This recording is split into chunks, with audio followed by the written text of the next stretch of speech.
नमस्कार दोस्तों, स्वागत है आपका एक और नई वीडियो में। बात करेंगे एचएसएससी सीईटी से जुड़ी ताजा अपडेट के साथ। चैनल पर नए हैं तो चैनल को सब्सक्राइब जरूर कर लेना। सीईटी से जुड़ी हर जानकारी आपको मिलेगी। तो बिल्कुल लेटेस्ट नोटिस जारी किया गया है एचएसएससी की तरफ से। अगर कैटेगरी बदल दी, फॉर्म भरते समय हम जर्नल में थे, ईडब्ल्यूएस करवा लिया, 2022 में जर्नल से भरा था, अब ईडब्ल्यूएस से भर दिया, या पहले हम एससी में थे अब ओएससी डीएससी से फॉर्म भरेंगे। पहले हम जर्नल में थे, बीसीए बीसीबी में आगे क्रीमी लेयर के कारण, तो स्कोर कौन सा माना जाएगा? कम वाला माना जाएगा, ज्यादा वाला माना जाएगा, कौन सी कैटेगरी वाला माना जाएगा? इस पर ही स्पष्टीकरण एचएसएससी ने दे दिया है और हर अपडेट मिलेगी भाई अगर चैनल को सब्सक्राइब करोगे तो यहाँ पे आप देख सकते हो, if a candidate has applied the SC category in CET 2022, CET 2022 के अंदर एससी कैटेगरी में फॉर्म भरा, किसी कैंडिडेट ने 80 स्कोर प्राप्त किया, ठीक है। उसके बाद he comes under DSC and gets 70 mark, then which category? 2025 में उसका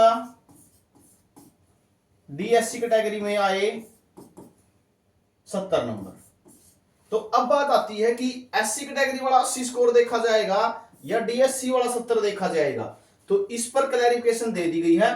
if a candidate belong to SC category scored 80 mark in CET 2022 but in CET 2025 DSC category में 70 नंबर आ गए उसके, under the DSC category against an advertisement then their candidature shall be considered under the DSC category which with highest mark then the highest score of 2 more CET, यानी 2 CET में जो सबसे ज्यादा score होगा वो माना जाएगा। और कैटेगरी कौन सी मान ली जाएगी? डीएससी कैटेगरी मान ली जाएगी।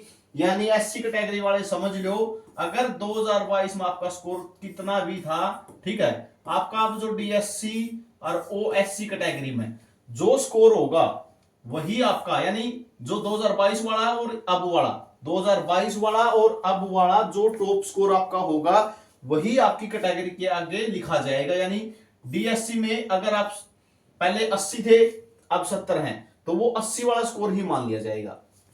सिंपल सी बात है, कैटेगरी डीएससी ओएससी हो जाएंगी और आपका स्कोर जो टॉप होगा दोनों सीईटीओ में वो ही मान लिया जाएगा, ठीक है। एससी कैटेगरी वालों को समझ में आ गई होगी।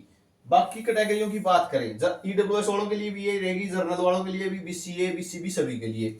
इसमें कहा गया कि सीईटी 2022 में किसी ने 75 अंक लिए, ठीक है, and his category is journal, उसकी कैटेगरी क्या थी? जर्नल थी। And his category and CET 2025 में हिज स्कोर 70, उसका 70 स्कोर हो गया 2025 में, ये तो था 2022 में, ये उसका स्कोर आ गया 2025 में। Then but his category is change to BCB, उसकी कैटेगरी क्रीमी लेयर के कारण चेंज होगी, ठीक है, बीसीबी में है वो 2025 में। As per CET policy his score shall remain 75, तो उसका स्कोर कितना रहेगा? 75 ही माना जाएगा। There is no clarify about which category, तो इसके बारे में जो बताया नहीं कहा था, तो अब क्या होगा? The short listed criteria remain the same, highest CET score is considered if the candidature category has changed from general to BCB from instance due to creamy layer and they applied under the BCB category in 2025 then they shall be considered under the BCB category. Thus the candidate category is determined based on the category claimed in 2025 and the highest score obtained score across CET attempts. It also clarified here that above principle will be applied in all category, सभी कैटेगरियों में ये लागू होगा। कहने का मतलब क्या है भाई, आप चाहे पहले थे जर्नल में, अब फॉर्म भर दिया आपने बीसीए बीसीबी में, ठीक है, आप पहले थे जर्नल में, अब फॉर्म भर दिया आपने ईडब्ल्यूएस में, ठीक है। पहले आपके जर्नल में जितना स्कोर था अगर वो हाई है तो वो मान लिया जाएगा, अगर ये वाला 2025 वाला आपका स्कोर हाई है तो आपका यह माना जाएगा, ठीक है।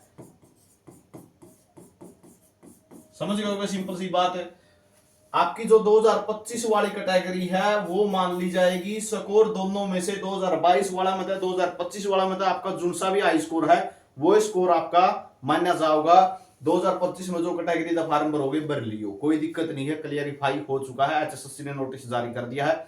और हर अपडेट आपने मिलेगी। चैनल को सब्सक्राइब करके बेल घंटी को प्रेस कर लेना।